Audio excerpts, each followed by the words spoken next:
Convex mirror को use गरेर हाम्रो चाहिँ मिरर फर्मुला। नमस्कार, स्वागत छ योगित फिजिक्समा। आज हाम्रो मिरर फर्मुलाको थर्ड टाइप छ, जसमा हाम्रो कन्भेक्स मिरर को युज गरेर हामी चाहिँ के गर्छौं, मिरर फर्मुला डिराइभ गर्छौं है। यो भन्दा अगाडि, यो स्टार्ट गर्नुभन्दा अगाडि मैले हजुरहरुलाई रिक्वेस्ट गरे, यदि तपाईले योगित फिजिक्सलाई सब्स्क्राइब गर्नुभएको छैन भने सब्स्क्राइब गर्नु होला। र अब हामी चाहिँ अगाडि बढौं। What is mirror formula? Derive the mirror formula for convex mirror form of virtual image. जब हाम्रो भर्चुअल इमेज फर्म हुन्छ तब चाहिँ हाम्रो कन्भेक्स मिरर को युज गरेर अब हाम्रो चाहिँ मिरर फर्मुला हामीले चाहिँ डिराइभ गर्नु पर्यो। जुन चाहिँ अब मिरर फर्मुला भन्ने कुरा के हो भन्ने कुरा हामीले लास्ट भिडियोबाट भन्दै आएको छौं। जुन हाम्रो के गर्छ, रिलेसन छ को बिचमा त object distance, image distance and focal length of spherical mirror. यहाँ पनि डेफिनेसन छ। The mirror formula is a fundamental equation in optics that relates the object distance u, image distance v and focal length f of a spherical mirror, either concave or convex भनेको छ है। यहाँ concave और convex mirror जुनसुकै mirror भए पनि त्यसमा चाहिँ हाम्रो अब्जेक्ट डिस्टेन्स र इमेज डिस्टेन्स अनि त्यससँगै focal length of that mirror को रिलेसन दिने एउटा फंडामेंटल इक्वेसन दिने त्यो हाम्रो के हो, मिरर फर्मुला। मिरर फर्मुला कस्तो हुन्छ त हाम्रो 1/f = 1/u + 1/v हुन्छ। अब हामी कन्भेक्स मिरर युज गरेर हामी मिरर फर्मुला के गर्छौं, डिराइभ गर्छौं है। त्यसको लागि अब हामीले फर्स्टमा के गर्नु पर्यो, कन्भेक्स मिरर हो रे डायग्राम बनाउनु पर्यो। जुन चाहिँ यहाँ रे डायग्राम छ, यो हाम्रो आउटर सरफेस अफ स्फियर जुन रिफ्लेक्टिङ सरफेस हुन्छ त्यसलाई के भन्छ, हाम्रो कन्भेक्स मिरर भन्छ है। कन्भेक्स मिरर हो भनेपछि अब हाम्रो यो प्रिन्सिपल एक्सिस हो। यो प्रिन्सिपल एक्सिस को पोल र अब इन्फिनिटी को बीचमा एउटा हामीले के गर्यौं, ऑब्जेक्ट रियल ऑब्जेक्ट राख्यौं, जुन चाहिँ हाम्रो एबी रियल ऑब्जेक्ट हो है। एबी रियल ऑब्जेक्ट राखेपछि हाम्रो यो बी पोइन्टबाट एम पोइन्टमा के हो, लाइट रे इन्सिडेन्ट भयो है। इन्सिडेन्ट भएको लाइट रे रिफ्लेक्ट भएर कहाँ गयो, एम पोइन्टबाट रिफ्लेक्ट भएर यहाँ गयो है। यस्तै गरेर बी पोइन्टबाट पोलमा इन्सिडेन्ट भयो र पोलबाट रिफ्लेक्ट भएर हाम्रो चाहिँ यसरी गयो है। अब हेरौं, यी लाइट रेहरु मिट भएको छैन है। छैन भनेपछि अब यिनीहरु के गर्ने, भर्चुअल लाइन ड्रा गर्ने। भर्चुअल लाइन ड्रा गर्दा हाम्रो चाहिँ के हुन्छ, जुन प्यारलल आएको छ हाम्रो प्रिन्सिपल एक्सिससँग त्यो चाहिँ हाम्रो फोकस भएर जान्छ र अर्को लाइन अब हाम्रो ब्याक भएर यसरी गयो है। यो चाहिँ हाम्रो इमेजिनरी लाइन ड्रा गर्यौं है। यति गरिसकेपछि अब हाम्रो यहाँ के हो, इन्टरसेक्ट भयो। जब इन्टरसेक्ट हुन्छ तब के हुन्छ, इमेज फर्मेसन हुन्छ है। इमेज फर्मेसन भयो, जुन चाहिँ हाम्रो ए डैश बी डैश हाम्रो इमेज फर्म भयो। ए डैश बी डैश हाम्रो इमेज फर्म भयो है। यति गरिसकेपछि अब हाम्रो एमएन हामीले चाहिँ के गर्यौं, नर्मल ड्रा गर्यौं। एम पोइन्टबाट एन सम्म नर्मल ड्रा गर्यौं, कोमा प्रिन्सिपल एक्सिसमा नर्मल ड्रा गर्यौं है। अब यही कुरा हामीले के गर्यौं, यही कुरा हामीले अब स्टोरी बनाएर लेख्नु पर्यो। लेट अस कन्सिडर भनेर जस्तै मैले सर्टकटमा अलिकति लेखेको छु। Suppose a real object AB is placed on the principal axis in front of convex mirror. Convex mirror को XY को अगाडि हाम्रो चाहिँ के गर्यौं, एउटा रियल ऑब्जेक्ट AB राख्यौं। इट्स भर्चुअल डिमिनिस्ड है, घटेको erect image A dash B dash will be formed behind the mirror, जुन चाहिँ हाम्रो फिगरमा देखिएको छ है। यो कुरा हामीले फिगरमा मजाले डिस्क्राइब गरेको छौं है।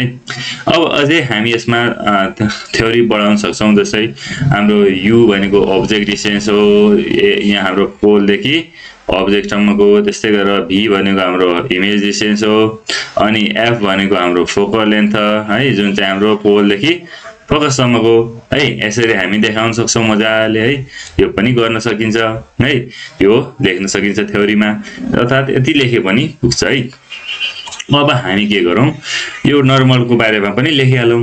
Late us draw a normal mn on the principal axis from the reflecting point m of convex mirror. Convex मिररमा यसरी चाहिँ हामीले चाहिँ नर्मल ड्रा गर्यौं है।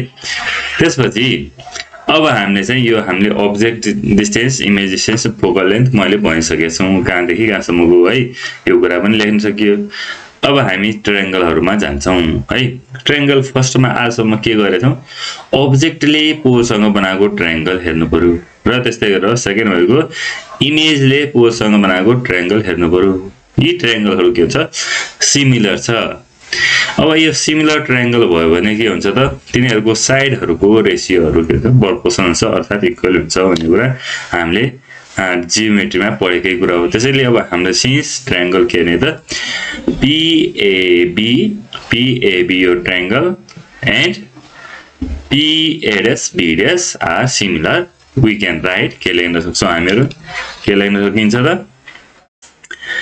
AB यो हेरौं AB by A'B' equals to अब यिनीहरुको बेस हेर्नु पर्यो AP by A'B' हेरिन्छ यो बेस भयो इक्वल भयो त्यसैले यो हाम्रो इक्वेसन 1 मान्यौं है यति गरिसकेपछि फर्स्टमा यो गर्ने फर्स्टमा यति गरिसकेपछि अब हामीले चाहिँ के गर्नु पर्यो नर्मल ड्रा गरेछौं यसलाई पनि काम लाउनु पर्यो अब नर्मल ड्रा गरेपछि नर्मल र फोकस सँगको ट्रायंगल हेर्नु पर्यो है नर्मल वे बनाउनु नर्मल अनि त्यसपछि फोकस सँग बनाएको ट्रायंगल र त्यसपछि हामीले के गर्नु पर्यो यो इमेज जुन चाहिँ इमेजले बनाएको ट्रायंगल कोसँग फोकस सँग यो चाहिँ हेर्नु पर्यो है अब यी दुईटा ट्रायंगलहरु नर्मल जो नर्मलले फोकस सँग बनाएको र इमेजले फोकस सँग बनाएको ट्रायंगलहरु यिनीहरु के छ सिमिलर छ त्यसैले triangle FNM and triangle FA'B' are similar यिनीहरु पनि के छ सिमिलर छ so we can write के लेख्न सकिन्छ त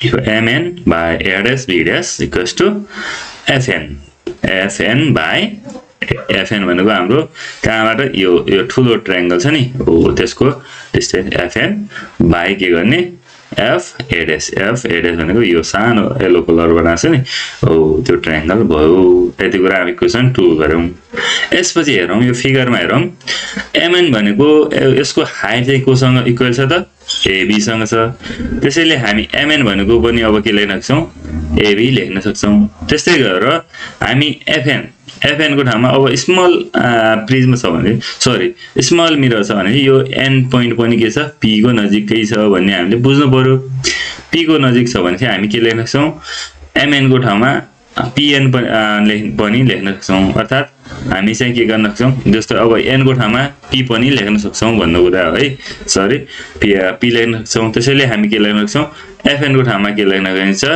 FB लेख्न सकिन्छ अर्को कुरा अब FA' यो नि हो यसलाई चाहिँ अर्को तरिकाले लेख्नु पर्यो अर्को तरिकाले के लेख्न सकिन्छ F बाट P सम्म जाने P बाट A' घटाइदिने है त्यसैले के गर्न सकियो PF minus PA' गर्न सकियो यो कुरा अब हामी इक्वेसन 2 मा राखौं इक्वेसन 2 मा राख्दा AB by A'B' equals to यो N को ठाउँमा अब के गर्यौ P लेख्यौं किनकि N पोइन्ट P पोइन्ट सँगै छ भन्ने हामीले मान्यौं है त्यसपछि F'a' लाई हामीले अर्को तरिकाले लेख्यौं PF minus PA' लेख्यौं इक्वेसन 3 भयो अब हेरौं यहाँ पुगिसकेपछि अब हाम्रो इक्वेसन 1 को पनि युज गर्नु पर्यो जो AB बराबर के थियो हाम्रो AB by A'B' बराबर के थियो हाम्रो AP by के थियो AP by हाम्रो चाहिँ अब इमेजले बनाएको डिस्टेन्स उ हेरेका थियौं के थियो PA'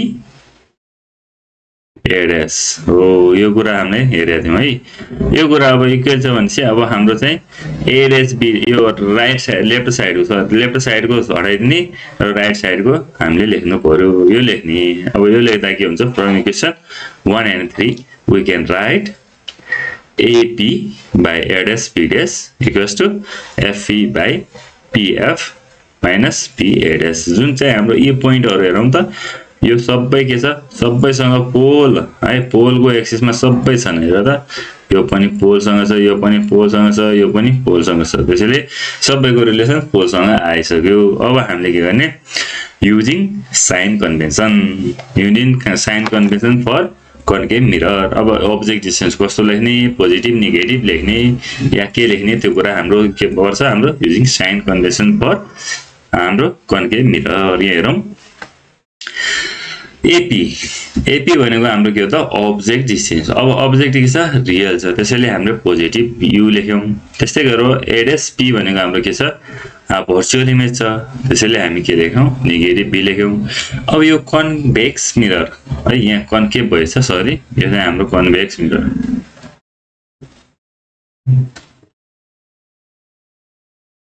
सरी यो चाहिँ अलिकति मिस्टेक हो। कन्भेक्स मिरर है, यो भनेको हाम्रो के हो कन्भेक्स मिरर। कन्भेक्स मिररमा अब हाम्रो फोकल लेन्थ भनेको नेगेटिभ हुन्छ, यो कुरा हामीले थाहा पाउने है। यति कुरा थाहा पाइसक्यो। अब इक्वेसन 4 मा राख्ने, सबैलाई के गर्ने इक्वेसन 4 मा राख्नु पर्यो। इक्वेसन 4 मा राख्दा के हुन्छ त हेरौँ है। इक्वेसन 4 मा राख्दा हाम्रो के हुन्छ, यो भ्यालु एपी भनेको यु, एडएसपी भनेको भी, अनि एफपी भनेको minus F, FP minus F minus के गर्ने एडएसपी भनेको माइनस भी। यति गरिसकेपछि अब के गर्ने क्रस मल्टिप्लाई गरौँ। खै गरौँ त है, क्रस मल्टिप्लाई गर्दा के हुन्छ त यो माथि जान्छ माइनस युएफ प्लस यो प्लस भइसक्यो प्लस युबी इक्वल्स टु बीएफ, यो पनि हाम्रो के भयो प्लस भइसक्यो है। अब यति गरिसकेपछि अब तपाईहरुलाई थाहा छ अस्तिको गरेको क्वेशनहरु हेर्नु होला, त्यहाँ पढेको मान्छेलाई थाहा छ के गर्ने। अब त्यसपछि UBF तीनटैले डिभाइड गर्ने बोथ साइड है, dividing both side by UBF। UBF ले यसलाई डिभाइड गर्ने। UBF ले डिभाइड गर्दा के हुन्छ त हाम्रो यस्तो हुन्छ UB by UBF, UBF and then equals to UB by हाम्रो UBF plus UBF, sorry UB by UF by UBF। यो भयो। अब काट्ने रीति काट्नु पर्यो। UB ले UB काट्यौं, BF ले BF काटौं, UF ले UF काटौं। बाँकी रहेको कुरा के छ त हाम्रो बाँकी रहेको 1 by F equals to 1 by U plus 1 by B छ, जुन चाहिँ हाम्रो के हो त रिक्वायर्ड इक्वेसन फर के हाम्रो के को कुरा गरिरहेका छौं कन्भेक्स मिरर। कन्भेक्स मिररको हाम्रो भर्चुअल इमेजको बारेमा हामीले चाहिँ यो कुरा गर्यौं, जुन चाहिँ हाम्रो यो इक्वेसन आयो which is the required mirror formula for convex mirror है। आजलाई यति गरौँ।